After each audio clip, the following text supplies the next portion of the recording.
So, for whatever reason, cars on the MCAT is painted out to be this really hard section that is really difficult to improve at. And I hope with this video that I'm going to show you guys that cars is actually way easier than you might think. And I'm going to walk through this passage right here and try to make it as straightforward as possible, so that hopefully by the end of this video, you'll have a much better idea on how to really do a cars section and kind of stop making those mistakes and improve your score drastically. So the first thing we always want to do in cars is we're going to read the passage and we're going to understand it very, very well. And what that will do is essentially you'll be able to answer the questions with a lot more clarity and a lot more accuracy, truly. And the best way to do that is to just demonstrate it. So we're going to read this passage right here. For the American acting community, the invention of motion pictures, well, motion pictures, I assume, would be movies here, brought destruction and opportunity in equal measure. So the invention of movies, it was bad and also it was good, right? That's what it's essentially saying. The new technology transformed pattern of employment amongst actors in the United States, opening up vast new areas of opportunity in what rapidly emerged as a centralized, capital-intensive, and highly mechanized new industry. Okay, well, that sounds like a good thing, right? It opened up employment, it said, and opened up opportunity, and so that's the opportunity they're talking about here. That's the good part. And then it says, in the process, it destroyed the foundations of the old theatrical hierarchy, tearing the stars of the so-called legitimate stage down from their cultural pedestal and precipitating a thorough reappraisal of what it meant to be an actor. Okay, so that's the bad part, right? It destroyed the old theatrical hierarchy, is essentially it's saying, which I presume is like stage acting, especially when it says tearing the stars of the so-called legitimate stage down. And precipitating through a thorough reappraisal. So essentially, what I think this paragraph for now is saying is that the respect had shifted from over time from stage acting to movie acting. But let's keep reading and finding out. By the early 1920s, the movie theater had replaced the playhouse as the principal arena for consumption of entertainment, drawing vast audiences from across the social spectrum. Los Angeles had replaced New York City as the show business capital of the United States, and screen acting had emerged as a discrete area of artistic endeavor which owed less and less to the performance conventions of the American stage. Okay, well, that was pretty dense, right? Let's break it down. By the early 1920s, the movie theater had replaced the playhouse. Okay, so we were correct about motion pictures being movies, and we were also talking about the playhouse. So I presume this is some way of referring to the stage acting or theaters, like live entertainment, and that's what I assume this word playhouse means. And the movie theaters by the early 1920s, they'd replaced that.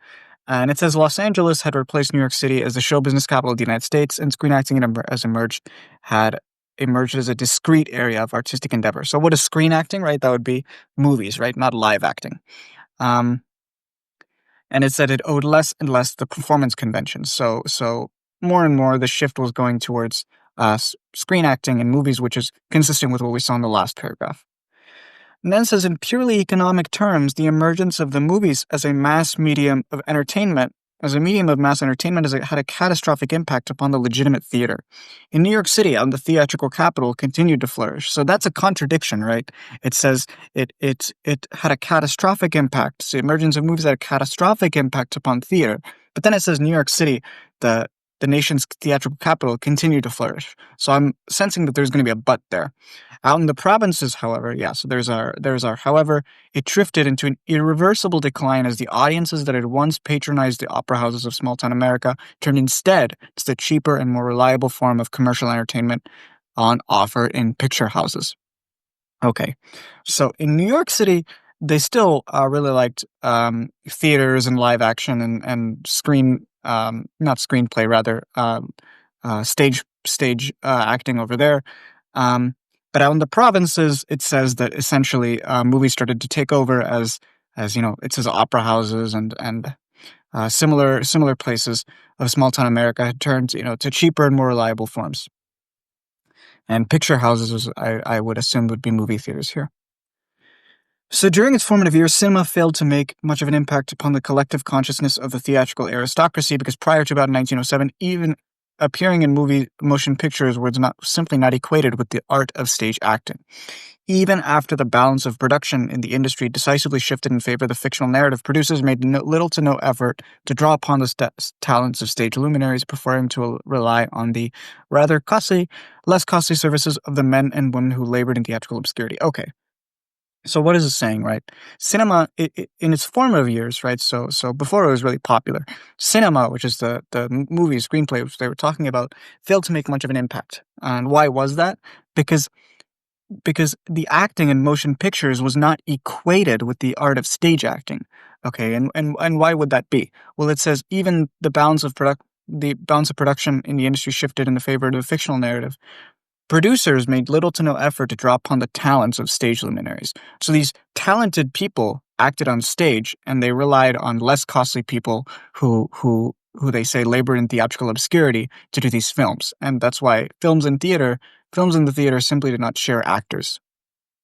Towards the end of 1909, however, the Edison company precipitated a revolution in employment practices by signing up the French pantomimist. So it says, however, right, which means that this should be in contradiction to what we previously read about, screen actors laboring in theatrical obscurity. But now it says, they signed up the French pantomimist Pilar Morin as a member of its resident stock company, and using her formidable reputation. So yeah, we were right. She had a formidable reputation as a theatrical performer to promote its films. So we have a good actor who is not laboring in theatrical obscurity, and she's acting in movies. Other film companies followed Edison's lead and began employing stage stars, right, to recreate their greatest roles on film.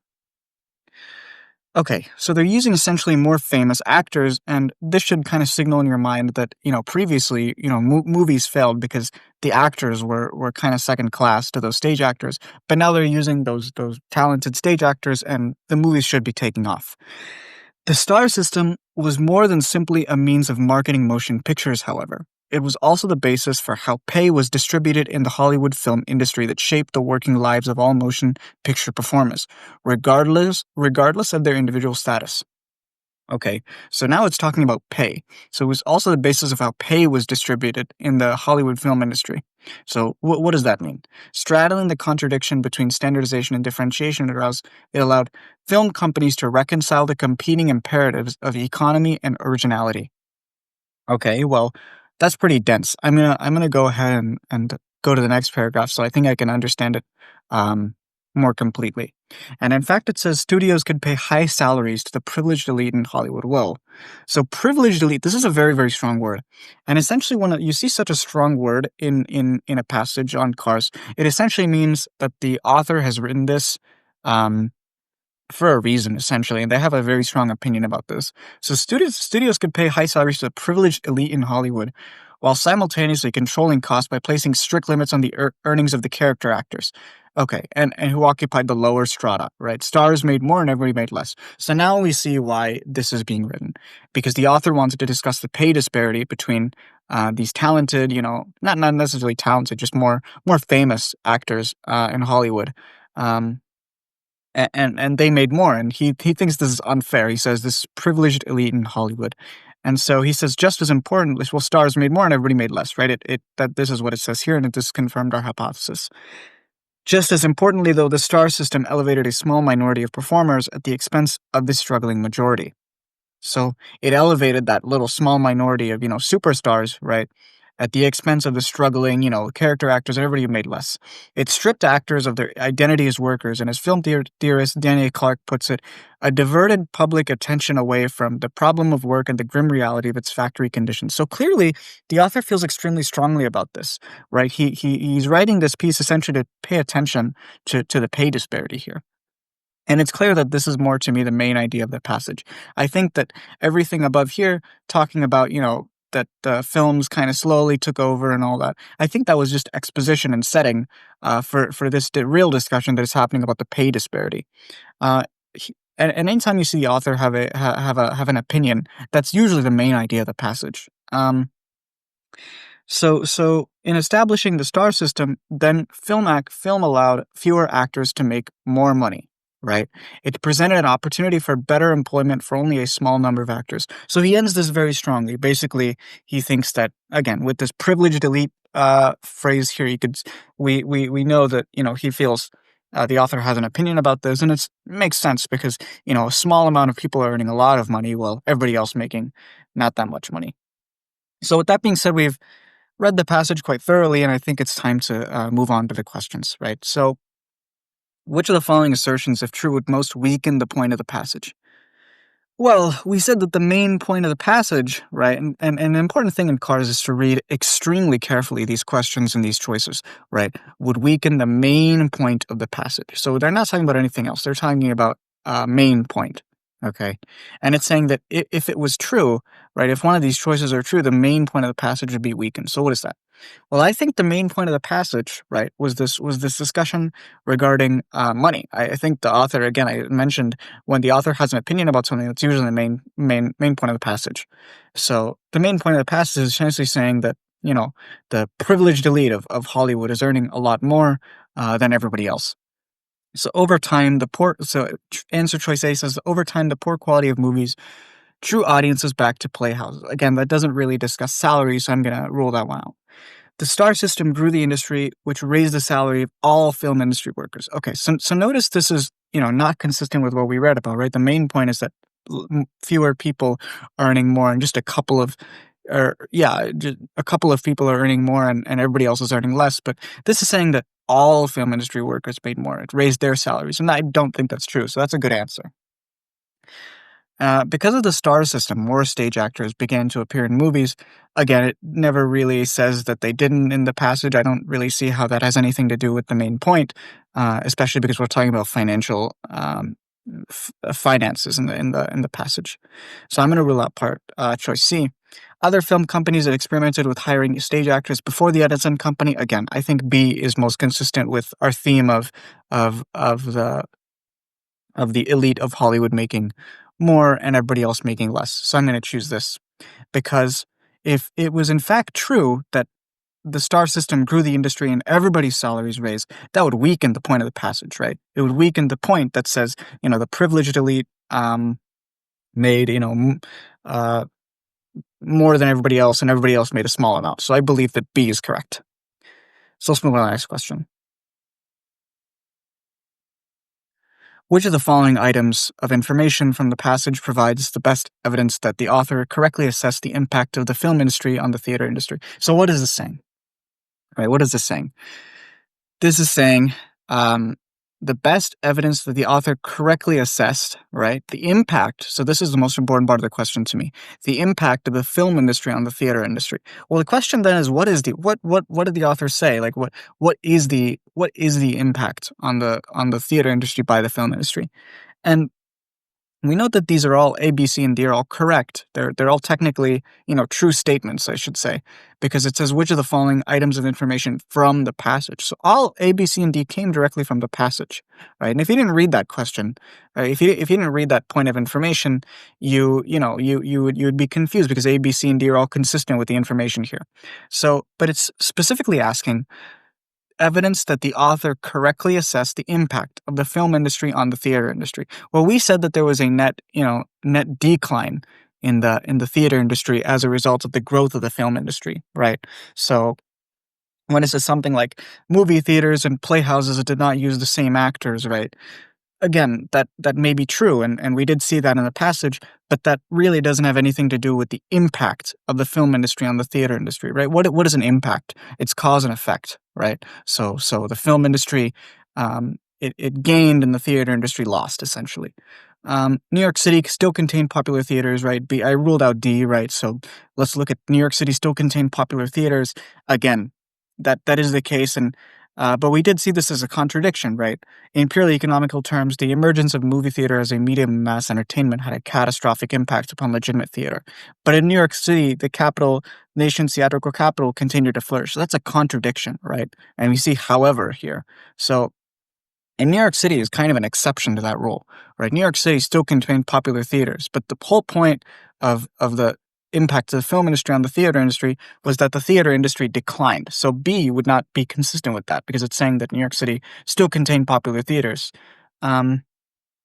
Let's look at A. Opera houses in small American towns lost their audiences. Well, this one I like, right? This one makes more sense because essentially they lost their audiences. Why? We remember reading that here. Out in the provinces, however, it drifted into an irreversible decline. I'm reading here, as the audiences that had once patronized the opera houses of small town America turned instead to the cheaper and more reliable form of commercial entertainment offered in picture houses. So they essentially switched from, the theater industry, which is these opera houses, to the film industry, which is, again, the film industry gained and the theater industry lost. So A is a very, very direct impact, and I like that choice. Look at the last one because we ruled out B and D. Let's look at C. Movies changed the way actors were employed in the United States. Well, again, that's true, right? The star system. The whole point was the star system, right? That the privileged leader and more. But is that an impact of the film industry on the theater industry, right? Does the star system have anything to do with the theater industry? No, it's just saying that Hollywood, like the more famous people in Hollywood, right, made more money than everybody else, and that has nothing to do with the impacts by the theater industry on the film industry. So I'm going to go with A. Let's move on to the next question. So according to paragraph 5, movie studios begin to utilize famous actors when, and I think you guys should remember this. So I'm going to look at 1, 2, 3, 4. Paragraph 5 was this one, right? So what does it say before that? First of all, let's remember the context, even though we already read it, right? This passage, this paragraph, remember, was talking about even after it shifted in the favor of the fictional narrative.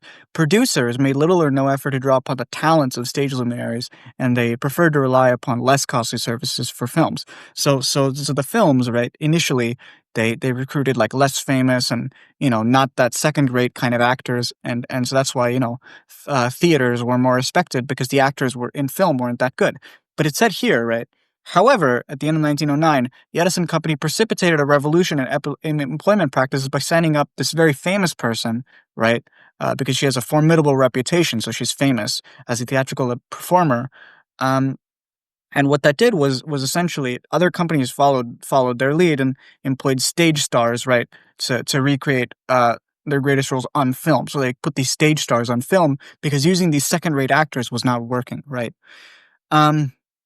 So was it because Hollywood film studios sought ways to pay their actors less? Well, no. I mean, paragraph 5, any context around that has nothing to do with that. That's not why they began to utilize famous actors, so that they could pay their actors less. That doesn't make any sense. C, they realized that famous actors would draw audiences to their films. Yeah, I like this one. I think that's exactly what it said because of this formidable reputation, right? Was why they stopped using the second-rate actors and started using more famous actors. Let's look at B. They could afford to hire those well-paid stage actors. Again, paragraph 4 or 5, none of them said anything, especially paragraph 5, didn't say anything about how, they could hire it or they could hire them or anything like that, or they could afford it. So B is out.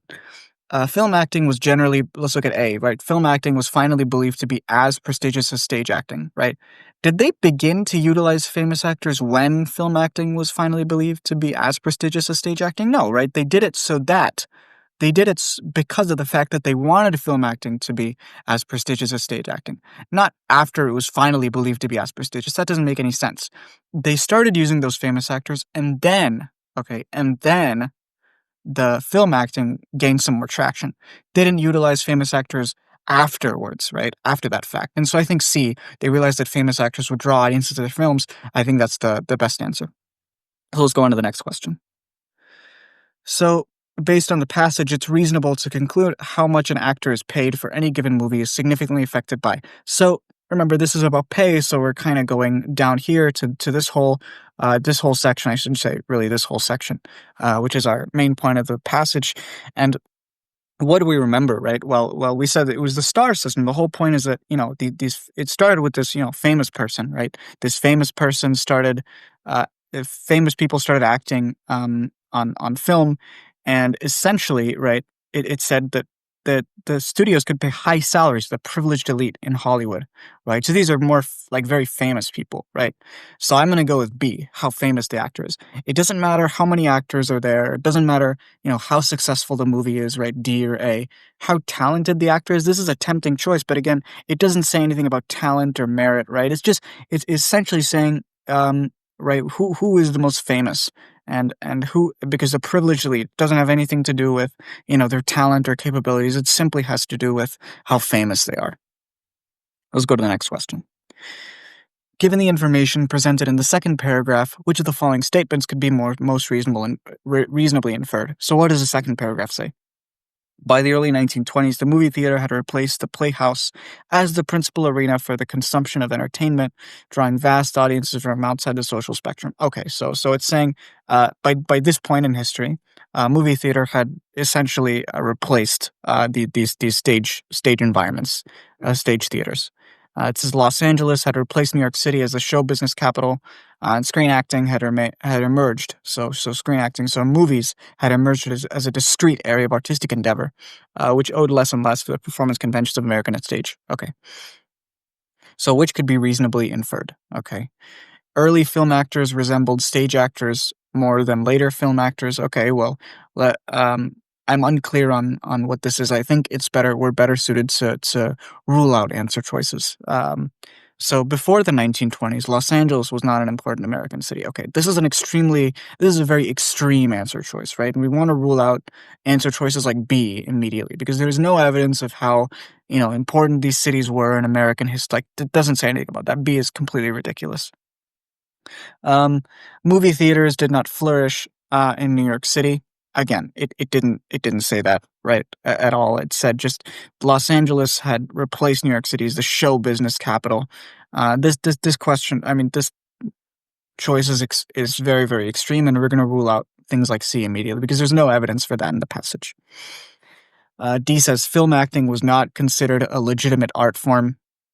Again, it doesn't say that at all, because it actually says the opposite. It says the movie theater, like film acting, it completely replaced it, and it emerged as a discrete area of artistic endeavor, right? So it was respected, it was considered a legitimate art form, and so D is out as well. It's contradictory. So just by process of elimination, really, on cars you'll do this a lot.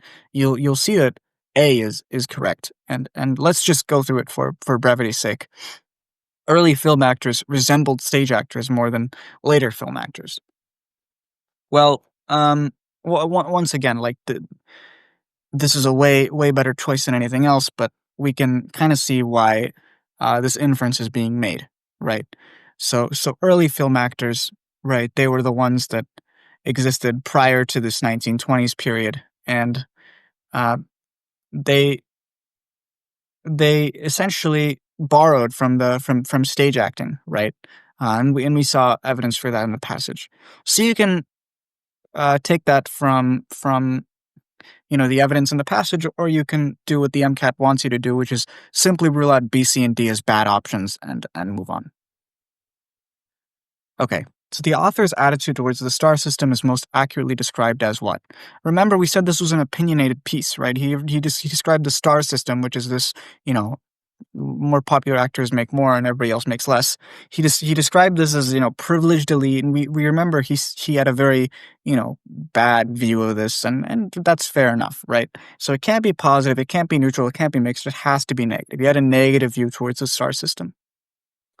And finally, which of the following groups is most likely to have found support for their ideas in the author's argument? Right, the author's argument is not talking about this, which won out more, like film or stage. It's not talking about that. The author's argument, right, is their opinion, and they're arguing, that that the star system, the distribution of pay is poor. Right, and he's kind of saying, hey, this is a bad idea, guys. We should, pay everybody a fair wage. And so who would find support for their ideas? Already B is sticking out to me. I really like B because this is exactly what the author is saying, right? The author is saying that, these privileged elites are making too much, and I think advocates for equal pay would agree with that. Movie stars, again, these movie stars are making a lot of money. They're making more money than everybody else, and they're unlikely to agree the fact that they're going to make less money, right? They're unlikely to agree with that. Owners of major playhouses, right? D. This is kind of just going along with the point, because D is D are the people, like the owners of major playhouses. They're administering this pay, right? They're the ones who are voluntarily paying Hollywood, the privileged elite more. because that's how their movies do well. So they are not going to find support for their ideas in the author's argument. And film critics, right? I don't really see any correlation here between film critics and the owners of major and the pay and distribution. So A is ruled out as well. I think the answer is B. So I hope you saw with our strategies here that we got everything right with relative ease. And this is not, a particularly easy passage. And I hope that you see now that just by following a couple of simple rules, cars on the MCAT is a lot easier than you may think it is.